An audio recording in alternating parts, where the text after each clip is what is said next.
Hello everyone, welcome to week 9. This is a little bit of a short lecture really, and it's mopping up a few issues or a few ideas that fell through the cracks with our previous 8 lectures. So we're just going to whiz through just a recap to know what we're talking about with the types of people, etc. Touch on what the HR process is, how you manage change, because you can't have your business and that without change going, because the environment and everything changes, the economy, etc. And then just briefly look at the types of business structure that you could choose. Okay, so let's have a look. Let's start off with a recap on people, shall we? Now, in earlier lectures we did do these personality tests, and we looked at the type of people, what they were good for, what they weren't good for, etc. So I'm just reminding you, obviously I'll click these in a sec for you, but one way to look at individuals is on a sliding scale here. So you have openness, are they conscientious or not? You know, if they're not, they're bold and carefree, etc. If they are conscientious, they become reliable, probably make very good accountants that way, I would think. Are they extroverts or introverts? I'm quite introverted really, so like to do things on your own, solitary, you're reserved, etc. But extroverts, they're always the life of the party. Interesting thing that the majority of comedians, which are out there entertaining and pushing the boundaries, tend to be introverted and depressed. Something that I read recently. About their agreeableness, are they assertive? Are they friendly? Are they neurotic? So we all sit somewhere on these scales, okay? So there is one here. If I click it, it's gone to the other screen as it always does. We'll just bring it across for you. Citizen B, you can just type it in to yourself, and you can just read a bit more about the psychology going on here. This is in much more detail if you're interested in this, of course. Or if you're not interested in it, then it doesn't really matter to you particularly. And the other one is there's a personality quiz you can do online. Okay, so it tells you what sort of quiz you are. It's just a bit of fun more than anything. So there's all the different types of things they give you. And then it's asking for the results because I just did it, and I'm going to show you what it said about me. Not that I didn't take it that seriously, but some of it's spot on. So I'd like you all to go and have a go yourselves. It's quite enlightening which way you do it. So if we go and have a look at personality, this is what I got when I did that test I just showed you. Apparently I'm something called a virtuoso. This is really from a test called Briggs-Meyer, which we talked about a few weeks ago, and it just tells you briefly what these are. So apparently I'm more introverted than extroverted, which would be correct. I'm observant more than intuitive, which is correct. My nature is thinking and not feeling, which is, again, I'd say I would agree with this. Tactics, am I a judging person or do I prospect? I try and dig things out, find it myself. Yes, I don't judge people. I'm not judgmental, so that's about right. And identity, am I turbulent or assertive? Well, I'm a little assertive, I suppose, which seems to go in the face of being introverted, but it does work. This is where you all came from there. So let's just see what it says about me. Apparently I explore ideas, create, troubleshoot, trial and error. I do like hands-on experiences. I do take things apart and that to look at them. I'm friendly, but I'm private. That's the introverted part coming out. I'm fairly calm. I can have bursts of being a nutter. My decisions, they come from a practical realism. I need the facts and figures, I'll look them out. But I also have this idea that if someone does something to me, then I should do unto others the same attitude. Quite fair in that respect. My biggest issue, allegedly, that I'm going to face is that I might act too quickly without considering things or other people. It can happen. I take for granted permissive nature and assume that others are the same. And I'm you know, I tell jokes, and I can be the first one to tell an insensitive joke if I'm not careful. That's the jumping in quickly. I would not disagree with that at all. That's fairly accurate for me. My strengths and weaknesses: I'm optimistic, energetic, creative, spontaneous. I know how to prioritise. I've had to learn that through my career. Yes, I do keep a level head when things are going mad, and I'm fairly laid back, although I do suffer from stress, as we've said previously. But I am stubborn, I agree. I can be insensitive sometimes. I'm definitely private and reserved. I do get bored easily. You know, change projects and jobs quite often. I dislike commitment. Strangely, I've been married to my suffering wife for the last 38 years, so I did commit to something. Risky, well, that's come out in some pastimes and hobbies and things, I suppose. My career path, interesting here. I'm always wondering what's next. I suppose that goes in with changing jobs and careers quite often. A mysterious personality. I've never thought of myself as that. I like highly structured environments. Not. Rules and regulations and things really do wind me up sometimes.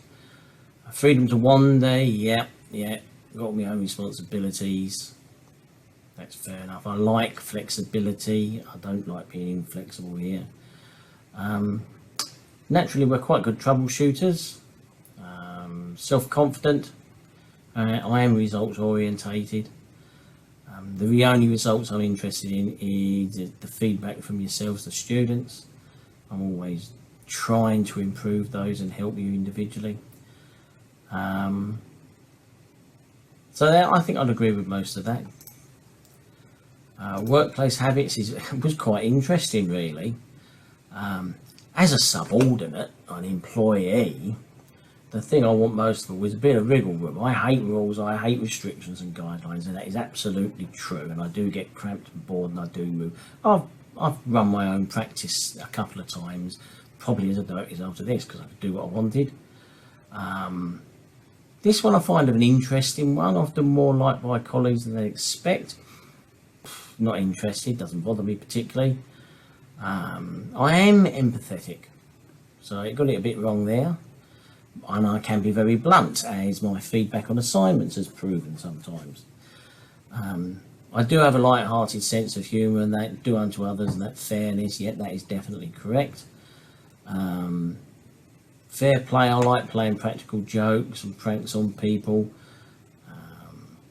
I've got a good sense of humour, people say, even though I can get a bit close to the line sometimes, especially with political correctness overtaking me too quickly.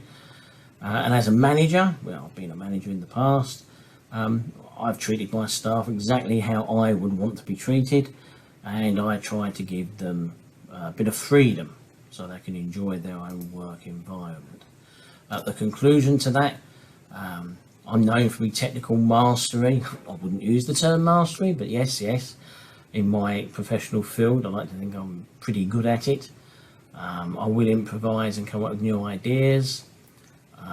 Unique solutions, so that's the troubleshooting bit coming out there, and we like to learn new things all the time, with me doing a first degree, a master's degree, a professional course in photography and other things. I'm always trying to do something because I get bored.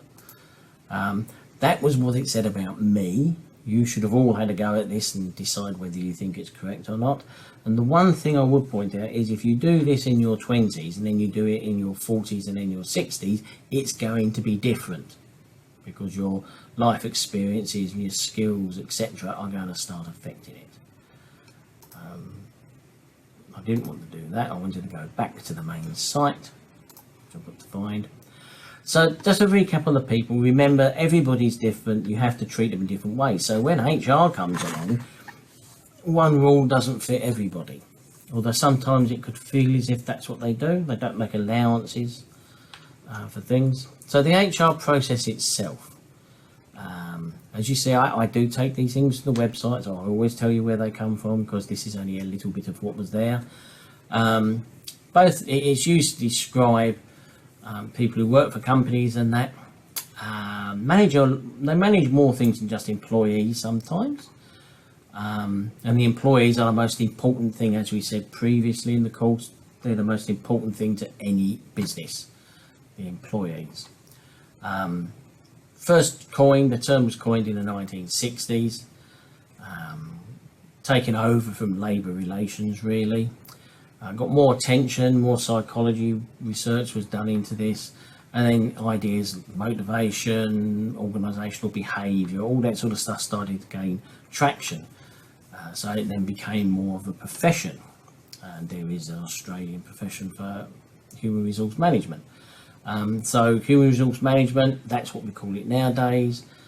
General term covers quite a large scope of skill sets and responsibilities for employees in the organisation. Notice we say develop employees. So once you've interviewed them, you've employed them, you've monitored them, you then have to find out what development they need or want through performance review.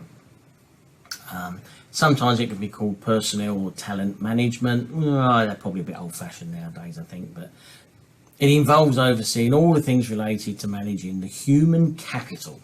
We are just assets and capital in a business, so there are certain things that would be useful to know.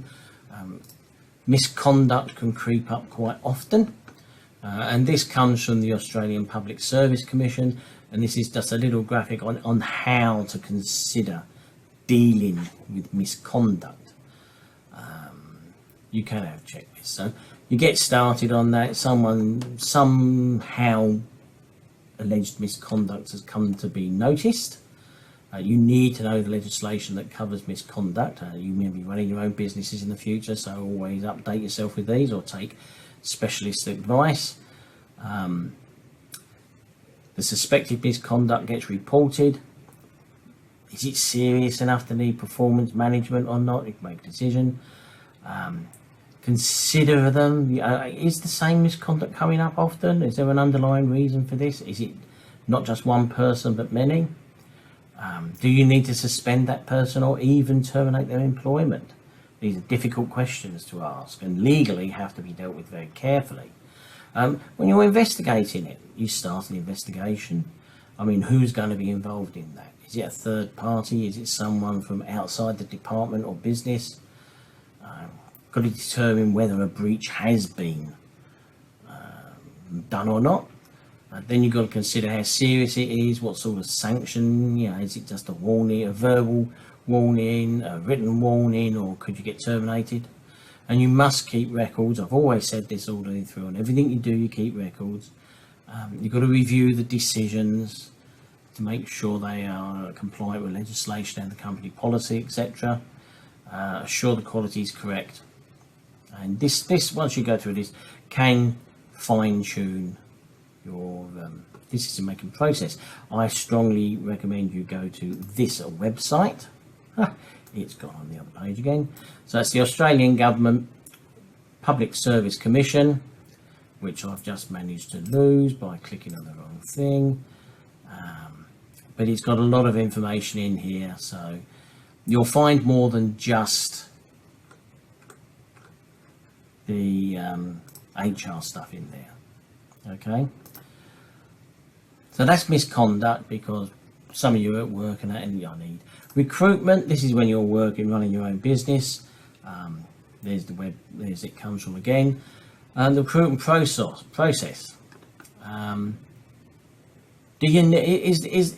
Is there a need for a position? So you've got to justify the need for the new employee.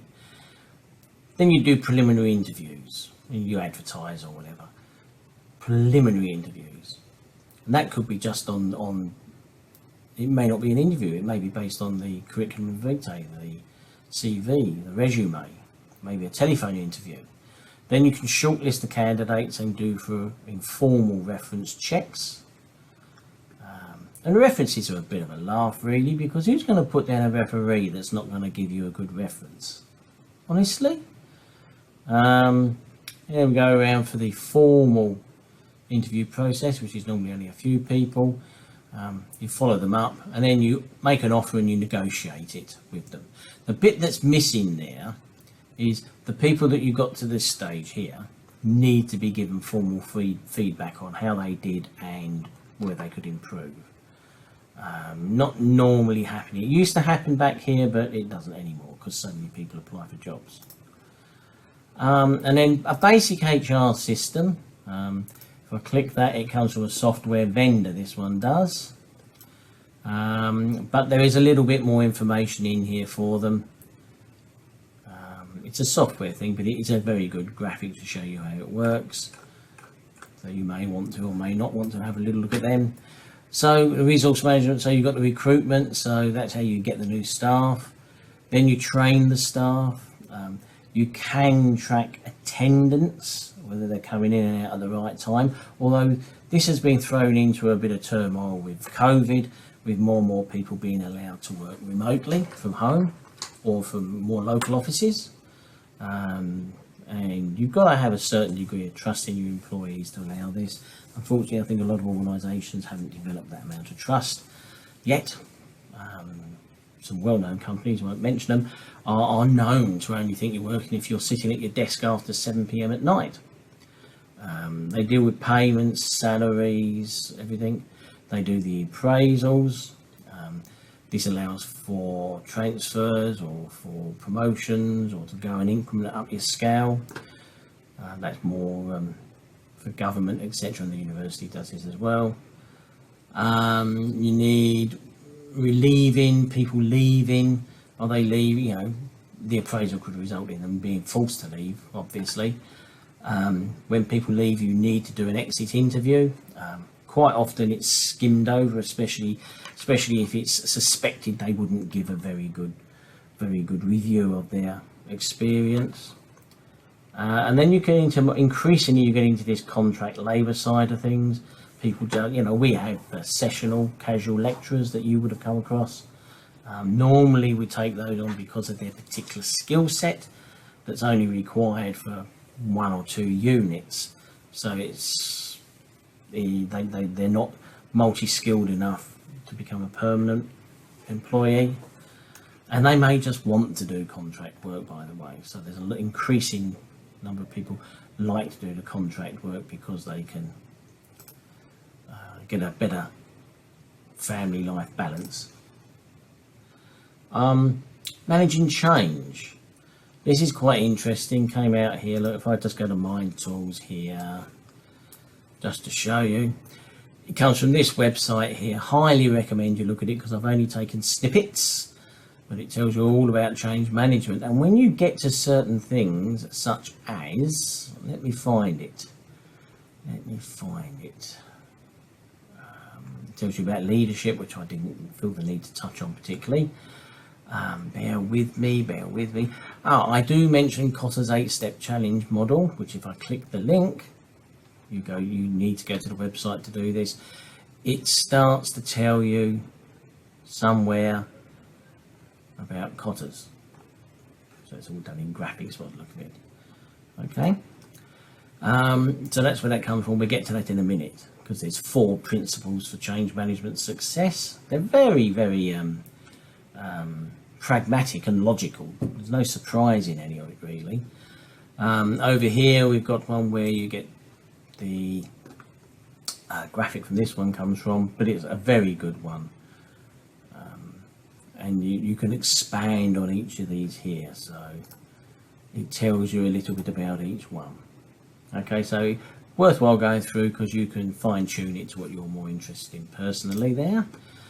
But obviously you've got to identify what needs improvement, which comes up here. You've got to have a business case to it. Stakeholders would be the financially responsible individuals. It could be the board of directors or the owner. You've got to plan carefully for it. You must make sure you've got resources to implement, to do the plan and to implement it. You must communicate it to everybody involved. Every employee needs to be aware of what's going on. You've got to monitor progress to find out if there's resistance. Okay, or are there going to be big financial implications? And you've got to get everybody on board here. When you're successful, celebrate it, pat everybody in the back. Then go and review it and revise it, and go around again, and it's fine-tuning all the way through.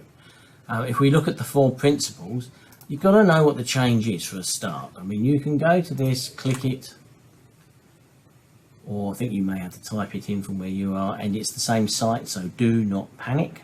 I've not changed the site on you. Why do you need the change? And what are your objectives to the change? What do you want to achieve? Therefore, the benefits. What are the benefits? You need to stipulate what they are. They're KPIs, key performance indicators, to measure your success by later on. How will the change affect people positively? Because you're going to be communicating this positiveness so everybody gets on board. How will it affect the way people work? Well, we had this forced on us with COVID, with people being forced to work from home. The planning that was done and the change management appears to be very rushed through a lot of industries and organisations. And what are people going to need to be able to achieve this? Do they need training, equipment, whatever? It's also helpful if you think about the negative outcomes. Think of it as your frequently asked questions, which employees, managers and that will come back to you with about the negatives. Don't hide the negatives, be honest about them though. And for change to actually work, you can't just change for the sake of change. But there's got to be a certain amount of negativity or dissatisfaction with the old way of doing things to energise people to want to improve. Then you plan your change. Okay, so sponsorship, that's your CEOs, your directors, your senior managers. Then further down it's your junior managers. Okay, so they've got to engage in it and they've got to support the whole thing. That means they've got to supply the resources, the finances, whatever, to actually achieve this. Involvement, who are the best people to get involved? I mean, obviously, certain managers of departments, etc., or divisions are going to need to be involved because they're going to have to make sure that the change is beneficial to what they do, what their team does, and then they've got to persuade their teams, the employees, to support the changes because it will be disruptive in some respects to them. You can get external people to do this, external consultancies, or you can do it internally. Buy-in, this is where everybody supports what we're doing. You've got to find ways of getting everybody to understand and be enthusiastic and not negative. You will always get the naysayers, the negative people, and there are ways to try and deal with those, but this isn't the place to go into that. The impact, what's the success? When you get the change done, what's the success going to look like? Will that mean more profit? Will it mean more promotion opportunities or increased salaries? Or what will happen? What are the benefits to everybody? Because that will help you sell it. Then you've got to go and implement the actual change. I mentioned there's the Cotter 8-step change model, which you must go to the website to have a look at. This basically means you get people with a sense of urgency, okay, so that they actually get on board and work towards it. You get momentum and traction towards your changes. You've got to make sure everybody involved understand what needs to happen and what it means for them individually, for their team, their department, their future, maybe. You need to agree on the actual criteria for the success, because you need to be able to measure it. You need some KPIs, key performance indicators somehow. And you've got to make sure that these are regularly measured, because they will develop and evolve further into the change process you get, and they could be an indication of something going off track. You've got to map out to identify all the key stakeholders, how they're going to be involved in the change, and what's their level of involvement. So obviously senior managers are heavily involved, and when you just get down to employees, they may only be involved at a very minor level, at a very specific function. Have something called a change agent, or whatever you want to call them. They've actually got to put the new processes, practices into place. They've got to be enthusiastic and positive all the time. The slightest negativity and people will pick up on it and they won't put the effort in so much. Find ways to change people's habits. Easily said, very hard to do. It's getting the new processes and just getting it to become the norm and second nature. There will be resistance from a lot of people. Oh, why are we changing? I knew how to use that computer system and now you've changed it. Happens in a lot of the university. They update things all the time.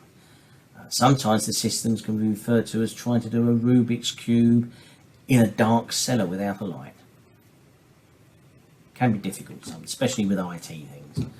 And make sure that everybody's got support to go to if they need to implement the changes. And look, at the university we do have good support from our tech services people. And then communicate the change.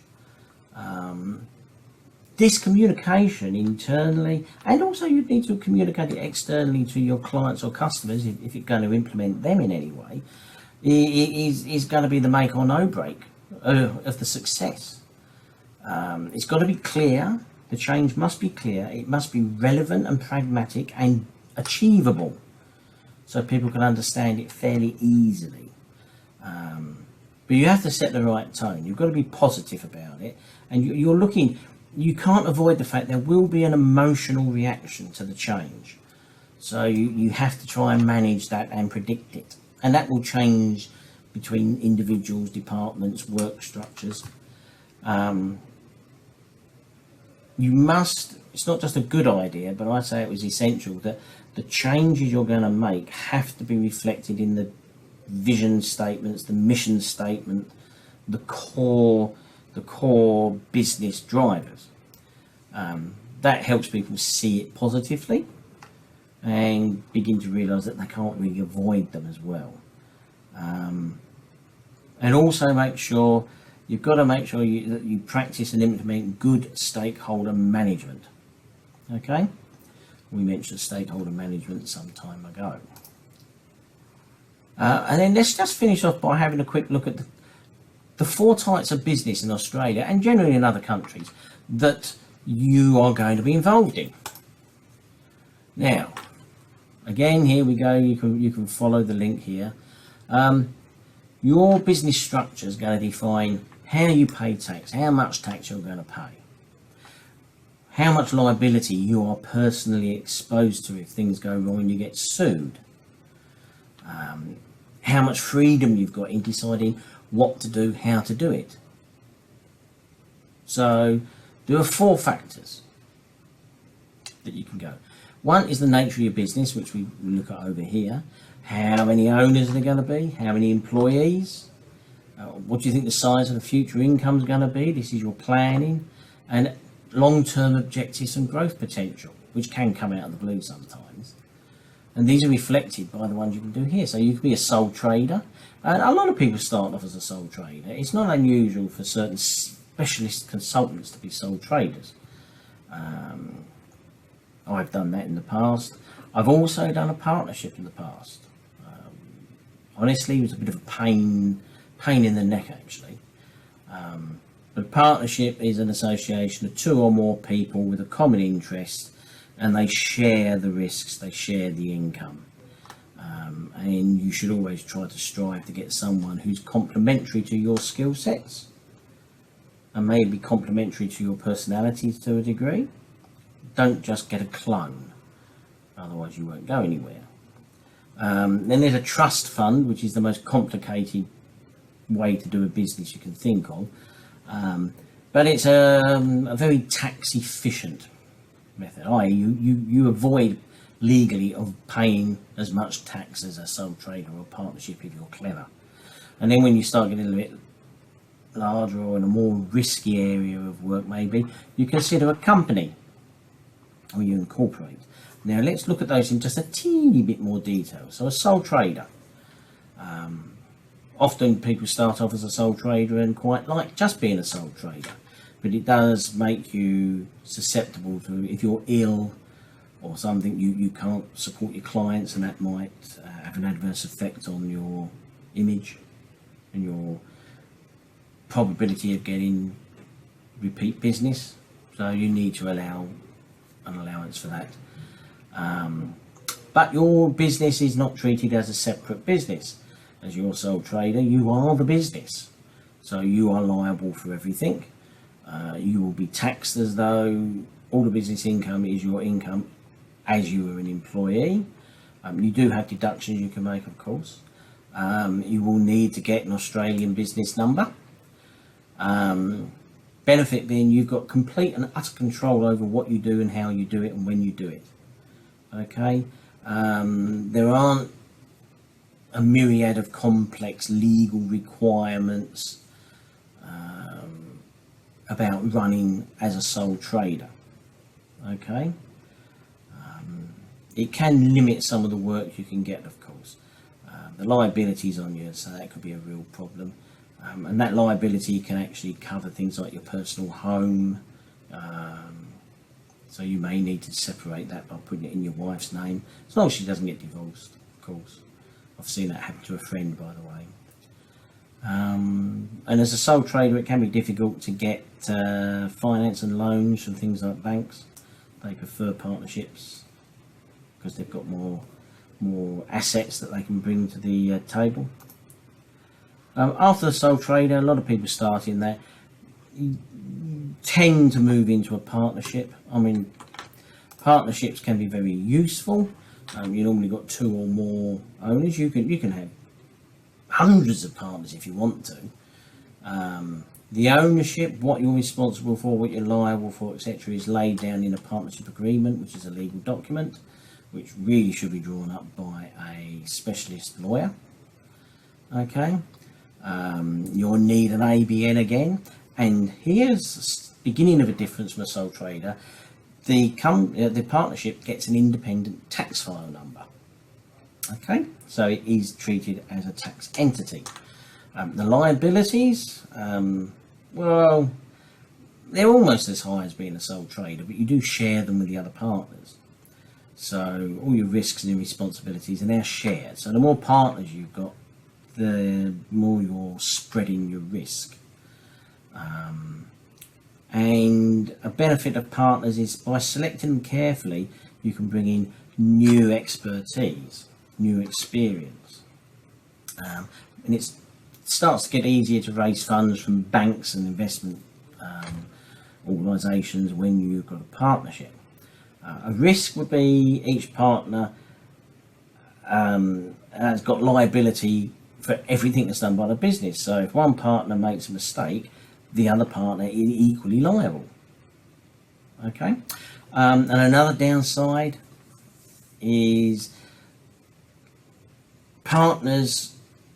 a partner doesn't normally share sole responsibility for doing something, so they can't sign a check on their own or make a payment. It has to be at least 2 or more partners. This would be stipulated within the partnership agreement. But partnerships are very good, especially if you're in a complicated area of consultancy or business where you cannot possibly have all the technical skills yourself. So you have to start to bring people in to complement you and provide a more rounded client service and experience. The one that I personally know not a vast amount about these. They're the most complex way to set up a business, and it's really all about trying to minimise your liability financially as taxes. It does limit your liability as well, like a company does, we mentioned in a minute, but not in all circumstances.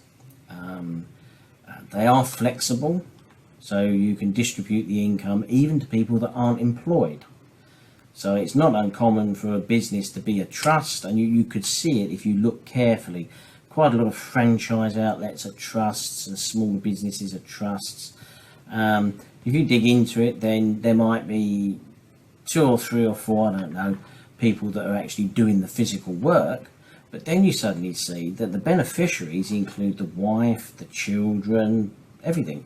They're all getting something out of it as well, which is slowly minimising the overall taxable income that the business has got. They're very complex to set up, must be done by specialists. Don't jump into them willy-nilly or easily. I mean, they can be a headache, but they do have a lot of benefits. Companies, why are companies? Well, you think it's all big companies, but no. You can have small companies. They have to be registered with the authorities. They need to have more than one shareholder, because they do have shares. You have private shares, they don't have to be on the stock market at all. And the shares will be held by, think of it, a partnership has become a company, then each partner will have an equal number of shares maybe, or maybe less shares. They may be a junior partner and less shares. Any profit the business makes is then shared out between the shareholders of the company. That's obviously after you've paid employees and all your running costs. The leaders of the company, the directors and the managing directors, are treated as employees of the company, and they get a salary. Now, it may look like a very low salary if you ever get involved in this or you find details, but those directors, as owners of the company, also take a share of the profits at the end of the day, so they get an extra payment if they want it out. They may plough it back in. They need, of course, a company again needs an Australian company number, an ACN, issued by the Australian Securities and Investment Commission, and it also has its own tax file number. Company is treated as a complete and utter separate entity from the owners. It's almost a person in itself, but that means that the company takes all the financial liability, all the risk. Okay, so it acts as a protection between the owners and the financial risk to a large degree. So they can only take the company assets if you go bankrupt. They can't take your personal houses, although there have been cases known where that has happened separately from the company law, and individuals have taken action. There are very strict regulations and very strict compliance requirements related to companies, mostly along the lines of financial record keeping, general record keeping. You do have a company secretary responsible for this sort of stuff. You're also required as a company to publicly disclose certain information, which could be useful for your competitors. We all look at there, but legally you are required to do that. And you can go to Companies House and just look at any of these you want. So that takes you through the very basics of companies. There's not much more to say than that today. It's a nice quick one. The PDF will be there for you as well. Next week we look at some more interesting stuff. I can't remember off the top of my head what it is. I think it's health and safety and stress and stuff like that. Your own personal health affected by business, but we'll look at that one. I hope you found that one interesting. Probably not, looking at how long people watch these online. And I will see you all again for the next lecture. Bye.